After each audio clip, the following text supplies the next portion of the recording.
If you haven't already noticed, this edition of For the Girls, Women on the Rise is themed around stories of strength. And one woman we spoke to is an expert in helping people repair broken habits. Are you good at relationships? It's a question we might be thinking of more with connections at our fingertips. Dating advice is on our social media feeds, our TV screens, and in our inner circles. But if you find yourself not connecting in a healthy way, there may be a simple answer that leads back to our first relationship in our life. Lindsey Taylor is a certified developmental trauma recovery coach who specializes in attachment theory and family dynamics and how that shows up in our relationships. So Lindsey, thank you for being here with us. Thank you for having me. First of all, what is attachment theory? So attachment really explores the initial bond between infant and its primary caregiver.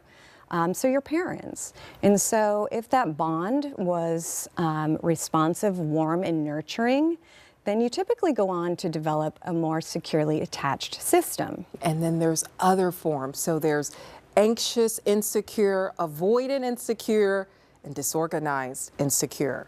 Correct. Talk about those. I can't believe I just remembered all those, by the way. You're doing something good here. Yeah, so we're talking in like terms of dating. Yes. Yeah.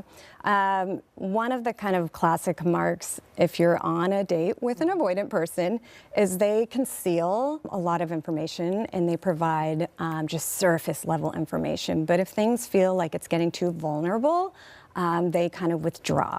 What about the anxious person on that maybe first, second, third date? Yeah, your anxious person, they tend to struggle more in relationships.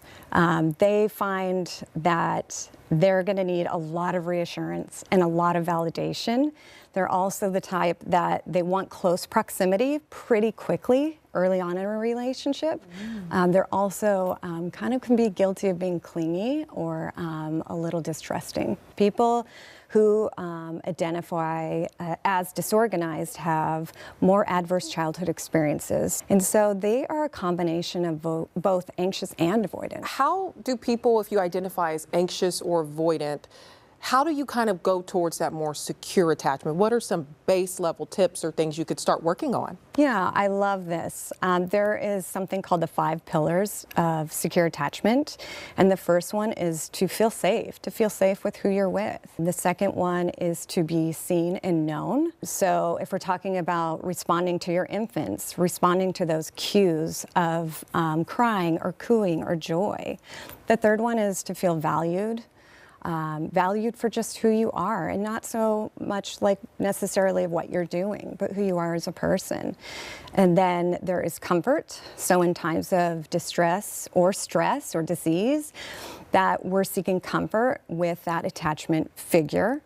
And then the last one is to have support and encouragement to go on and explore in the world, but to know you can come back for that person for a sense of safety. It's often referred to as a sense or a safe, secure base. It's a spectrum, I'm guessing, like anything else? I love that word so much. It is a spectrum. Nobody fits neatly into one category at all. Lindsey, thank you so much for your time. We'll be right back. You can learn more about attachment styles by reaching out directly to Lindsey or visit our website, fox13seattle.com/forthegirls.